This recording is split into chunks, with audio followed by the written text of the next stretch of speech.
أعوذ بالله من الشيطان الرجيم. بسم الله الرحمن الرحيم.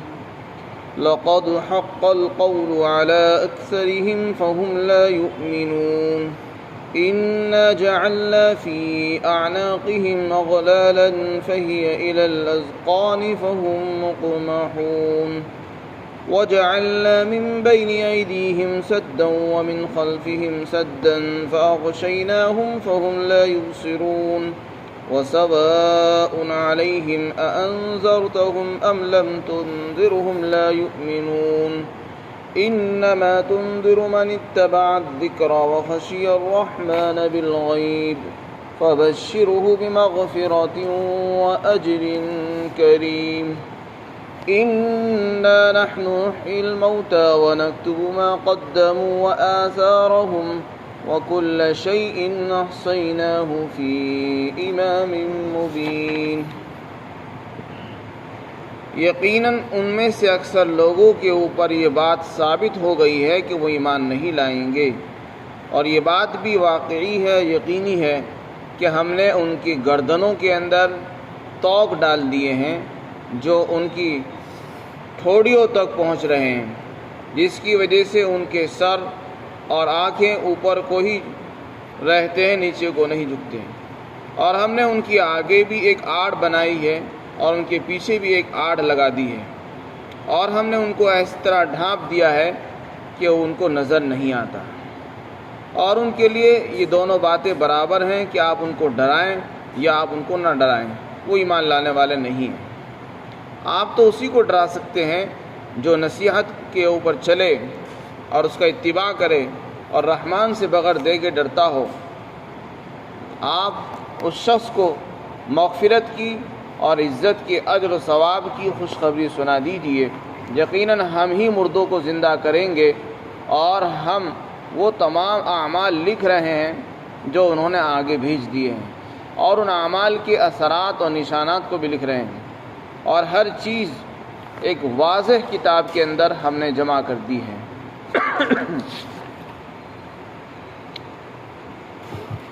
مکہ کے کافروں کی ایک مثال اور تمثیل یہاں پر بیان فرمائی ہے. اس سے پہلے اللہ تعالیٰ نے فرمایا کہ ان میں سے اکثر لوگوں کے اوپر یہ بات ثابت ہو گئی ہے کہ وہ ایمان نہیں لائیں گے. لوح محفوظ کے اندر اللہ نے یہ بات لکھ دی ہے کہ جو لوگ ایمان لائیں گے ان کا بھی بیان ہے، اور جو لوگ ایمان نہیں لائیں گے ان کا بھی بیان ہے. تو جو چیز اللہ کے علم میں لکھی ہوئی تھی وہ بات ثابت ہو گئی ہے اور سچی ثابت ہوئی، واقعی ہو چکی ہے کہ وہ ایمان نہیں لائیں گے. لیکن اس کا یہ مطلب نہیں ہے کہ کوئی آدمی کہ ان کو کفر پر مجبور کر دیا گیا ہے. ان کے لیے پہلے سے لکھا ہوا تھا کہ وہ کافر رہیں گے، لہذا ان کو عذاب کیوں دیا جا رہا ہے. کوئی یہ سوال نہ کرے کہ جب ان کے لیے تقدیر میں پہلے سے کافر ہونا لکھا ہوا تھا تو اب عذاب کس بات پر. تو اس کا جواب یہ ہے، اللہ تعالیٰ نے بے شک تقدیر میں یہ بات لکھ رکھی ہے، لیکن اللہ تعالیٰ نے ہر انسان کو اس دنیا میں اختیار بھی دیا ہے. اللہ تعالیٰ ہر انسان کو اختیار دیتے ہیں کہ وہ اپنے اختیار سے کوئی راستہ چنیں، لیکن چونکہ انہوں نے گمراہی کا راستہ خود اپنے اختیار سے اپنی مرضی سے چنا ہے، اس لیے وہ خود کافر ہوئے، وہ زبردستی کافر نہیں بنے.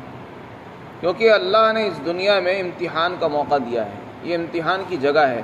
یہاں جنت اور جہنم، حق اور باطل، صحیح اور غلط دونوں راستے دکھا دیے گئے. ایمان اور کفر کو بھی بتا دیا گیا کہ یہ ایمان ہے، یہ کفر ہے، یہ نفاق ہے، یہ سچ ہے اور یہ جھوٹ ہے، یہ راستہ جنت کی طرف جاتا ہے اور یہ جہنم کی طرف لے جانے والا ہے. اور انبیاء کو بھیج دیا گیا، کتابیں بھی اتار دی گئی. اس کے بعد انسان کو اختیار دے دیا گیا کہ وہ اپنے اختیار سے ایک راستہ چن لے. جیسے کہ امتحان حال میں بیٹھنے والے طالب علم کو کہا جاتا ہے کہ تم دو آپشن میں سے ایک چن لو، تو اسی طرح دنیا میں اللہ نے دونوں راستے دکھا دیے ہیں. اس کے بعد انسان کو اختیار دیا ہے کہ وہ اپنی مرضی سے ایک راستہ چنے. اب اگر کوئی آدمی صحیح راستہ نہیں چن رہا ہے، غلط راستہ چن رہا ہے، تو اس کی اپنی غلطی ہے. اللہ نے کسی کو کفر پر مجبور نہیں کیا ہے، اور کسی کو ایمان پر مجبور نہیں کیا۔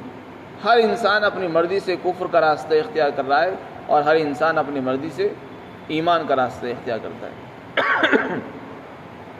تو چونکہ انہوں نے اپنے اختیار کا غلط استعمال کیا ہے، تو جو آدمی جیسا راستہ اختیار کرے گا ایسے ہی اللہ اسباب اور سامان اس کے لیے مہیا فرما دیتے ہیں۔ جو آدمی اپنے لیے کفر پسند کرتا ہے تو پھر اس کے لیے کفر کے راستے، کفر کے سامان تیار کر دیے جاتے ہیں، پھر وہ کافر بن جاتا ہے، کفر کی دلدل میں گھستا چلا جاتا ہے۔ اور جو ایمان کا راستہ چن لیتا ہے تو اس کے لیے ایمان کے اسباب، ایمان کی وجہ سے جنت میں جانے والے سامان تیار کر دیے جاتے ہیں، چنانچہ وہ ایمان کی طرف کو بڑھتا رہتا ہے یہاں تک کہ جنت میں پہنچ جاتا ہے۔ تو یہ مطلب ہے ان کے لیے بات ثابت ہونے کی۔ تو ان کے لیے یہ بات لکھی ہوئی تھی، لیکن انہوں نے اپنے اختیار کا غلط استعمال کیا، اس لیے کفر ان کے لیے ثابت ہو گیا۔ اب ان کے لیے بات پکی ہو چکی ہے کہ ابھی ایمان لانے والے نہیں ہیں، اس لیے اللہ نے آپ کو تسلی دی ہے۔ نبی کو کہا جا رہا ہے کہ آپ غمگین نہ ہوں، پریشان نہ ہوں، اگر کوئی ایمان نہیں لاتا تو آپ ان کی ٹینشن چھوڑ دیجئے، کیونکہ ان میں سے اکثر لوگ ایمان نہیں لانے والے نہیں ہیں۔ یہ بات ان کے لیے لکھ دی گئی، ثابت ہو چکی ہے۔ اس کے بعد اللہ تعالیٰ نے کفار کی ہٹ درمی کی ایک مثال بیان کی ہے، تمثیل اور استعارہ بیان کیا۔ کیا فرمایا کہ یہ لوگ ہٹ درمی کے اندر، ضد میں، ان کی مثال اس شخص کی ہے جس کے گلے میں توق پڑا ہوا ہو، جس کے گلے میں کوئی بڑا سا پٹا پڑا ہوا ہو، توق پڑا رہتا ہے، اور اس کی وجہ سے اس کی گردن، وہ توق جو ہے اس کی ٹھوڑی تک پہنچا ہوا ہے، اور اس کی وجہ سے اس کا سر نیچے نہیں جھکتا ہے، نہ اس کو اپنی ذات نظر آتی، نہ اپنا جسم نظر آتا ہے، کیونکہ اس پٹے کی وجہ سے اس کی گردن اوپر کو رہتی ہے اور آنکھیں بھی اوپر ہی رہتی ہیں، نہ اس کو زمین نظر آتی ہے، نہ اس کو اپنا جسم، نہ اپنا وجود نظر آ رہا ہے۔ تو جیسے وہ انسان جس کے گلے میں توق پڑا ہوا ہو، اس کا اپنا وجود ہی نظر نہیں آتا، بس یہی حال ان کا ہے کہ ان کی مثال اس شخص کی طرح ہے کہ ان کو حق بتایا جا رہا ہے، لیکن ان کو حق کا حق ہونا واضح نظر نہیں آ رہا۔ حق کے سامنے ہونے کے باوجود اندھے بنے ہوئے ہیں، ان کو حق نظر نہیں آ رہا، قرآن سامنے نظر نہیں آ رہا، اسلام سامنے ہے، دین سامنے ہے، نماز ہو رہی ہے، اذان ہو رہی ہے، ان کو نظر نہیں آ رہا۔ تو ان کی مثال ایسی ہے۔ اسی طرح ایک مثال اور پیش کی کہ جیسے ایک آدمی ہو، اس کے چاروں طرف دیوار ہو، سامنے بھی دیوار، پیچھے بھی دیوار، اور اوپر بھی اس کو ڈھانپ دیا گیا ہو کسی چیز سے۔ تو جیسے اس انسان کو جس کی چاروں طرف دیوار ہو، اس کو دیوار کے پیچھے کی کوئی چیز نظر نہیں آتی، بس یہی حال آج کے کافروں کا ہے کہ انہوں نے اپنے آپ کہ ان کے اندر جو جہالت ہے، اسلام کے خلاف جو عداوت اور دشمنی ہے، ان کو اس جہالت کی دیوار نے ان کو ایسا گھیر لیا ہے کہ ان کو حق نظر ہی نہیں آتا۔ جہالت کی گویا کہ چاروں طرف اس کی دیوار ہے، اوپر سے بھی جہالت کا پردہ ہے، اندھیری کے پردے پڑے ہوئے ہیں، پرت پڑی ہوئی ہے، ان کو حق بات بتائی جا رہی ہے، سنائی جا رہی ہے، لیکن ان کو حق نظر نہیں آتا۔ تو جیسے وہ انسان جو کسی کنویں کے اندر ہو، اس کو باہر کی دنیا نظر نہیں آتی، بس یہی حال کافروں کا ہے کہ ان کو اپنی جہالت کے پردوں کے پیچھے چھپا ہوا جو حق ہے وہ حق نظر نہیں آتا، نہ ان کو دین نظر آ رہا ہے، نہ ان کو قرآن دکھ رہا ہے، نہ اسلام دکھ رہا ہے، نہ نبی کی باتیں نظر آ رہی ہیں۔ یہ دو مثالیں پیش کی ہیں۔ فرمایا ہم نے ان کی گردنوں کے اندر توق ڈال دیے ہیں جو ان کی ٹھوڑیوں تک پہنچے ہوئے ہیں، جس کی وجہ سے ان کے سر اوپر کو ہی رہتے ہیں، ان کی آنکھیں بھی اوپر ہی اوپر رہتی ہیں اور نیچے ان کو وہ جھکتے نہیں۔ اسی طرح ہم نے ان کی آگے، ان کے پیچھے آڑ لگا دی ہے اور ان کو ڈھانپ دیا ہے اس طرح کہ ان کو نظر نہیں آتا۔ یہ ان کی ضد اور ہٹ درمی کی تمثیل اور استعارہ اللہ نے بیان فرمایا۔ علماء نے لکھا ہے کہ انسان کو حق سے روکنے والی دو ہی چیزیں ہوتی ہیں، ان میں دونوں باتیں تھیں۔ ایک تو وہ چیز ہوتی جو جس سے انسان کو اپنا وجود ہی نظر نہیں آتا، اور ایک چیز وہ ہوتی ہے جس سے انسان کو آس پاس کی چیزیں نظر نہیں آتی۔ ان میں دونوں باتیں تھیں، نہ ان کو حق ہونا اور حق کا وجود نظر آتا ہے، نہ اس کو آس پاس کی چیزیں نظر آتی، دونوں معنی ان کے اندر موجود تھیں۔ پھر اسی لیے نبی کو آپ صلی اللہ علیہ وسلم کو تسلی دی جا رہی ہے کہ آپ ان کو ڈرائیں یا آپ ان کو نہ ڈرائیں، آپ ان کو دعوت دیں یا دعوت نہ دیں، یہ کسی صورت میں ماننے والے نہیں ہیں، نہ ایمان لائیں گے۔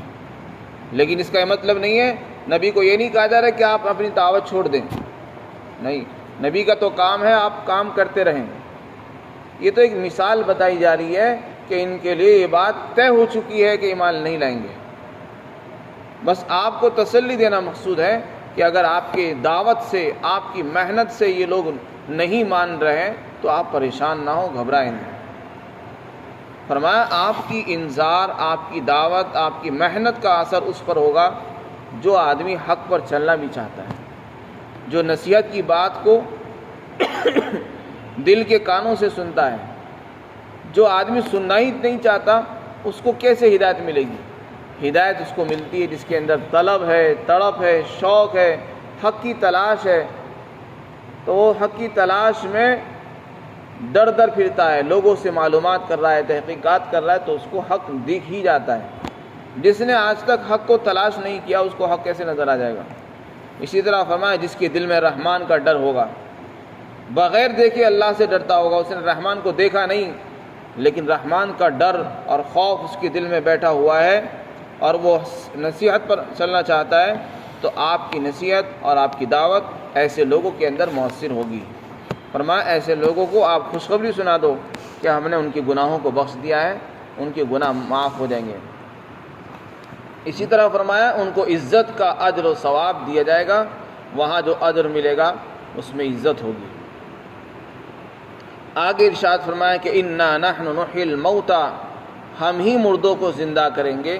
اس میں بھی ان کے عقیدے کی تردید فرمائی، کیونکہ ان کا خیال یہ تھا کہ مردے دوبارہ زندہ نہیں ہوں گے، جو مر گیا وہ مر گیا، وہ مٹی میں مل جائے گا، دوبارہ کوئی زندہ نہیں ہوگا۔ اس میں فرمایا کہ نہیں، ہم مردوں کو زندہ کریں گے۔ اس میں انسان کو تنبیہ ہو رہی ہے کہ مرنے سے پہلے جو عمل کر رہا ہے وہ سوچ سمجھ کر کرے، کیونکہ مرنے کے بعد دوبارہ زندہ ہو کر اس کو حساب دینا ہے، اللہ کے سامنے پیش ہونا ہے۔ فرمایا وَنَكْتُبُ مَا قَدَّمُوا وَآثَارَهُمْ، انہوں نے جو عمل آگے بھیج دیے ہیں ہم ان کو بھی لکھ رہے ہیں اور ان کے نشانات کو بھی لکھ رہے ہیں۔ ما قدموا اس لیے فرمایا، آگے بھیجنے کا ذکر اس لیے فرمایا کہ آدمی جو بھی کرتا ہے وہ عمل وہیں ختم نہیں ہوتا، وہ آگے چلتا ہے۔ آج ہم نے جو بھی عمل کیا ہے، چاہے وہ اچھا ہو یا برا ہو، وہ عمل ہمارا آگے تک پہنچتا ہے۔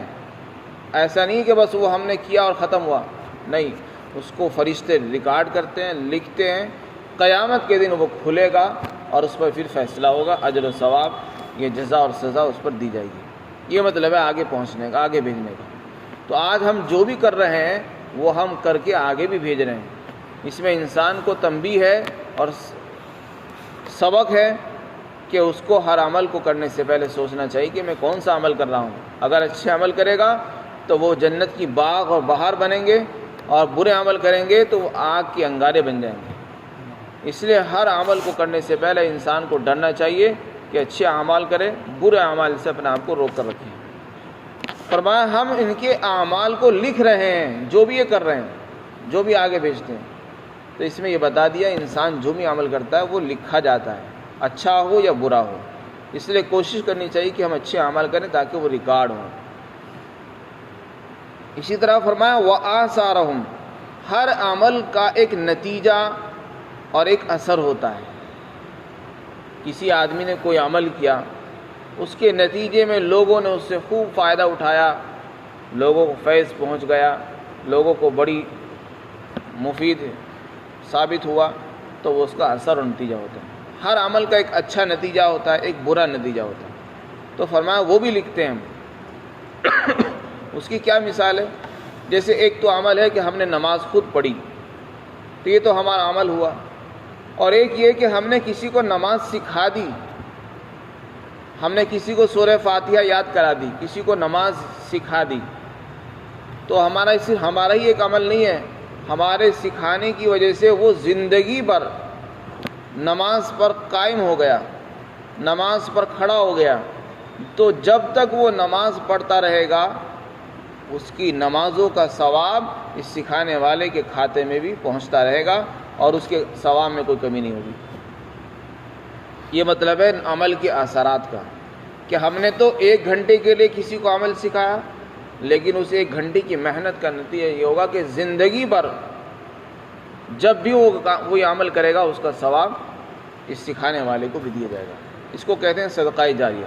حدیث شریف میں آتا ہے کہ وہ اعمال جو انسان کو اس کے مرنے کے بعد کام آتے ہیں، یعنی نیک عمل اور نیکیاں، ان میں ایک علم ہے۔ آپ نے کسی کو علم سکھایا تو علم سکھانے کی وجہ سے جب تک وہ اس علم پر عمل کرے گا، وہ شاگرد آپ کے علم پر عمل کریں گے، آپ کو قبر میں اس کا ثواب آٹومیٹک پہنچتا رہے گا۔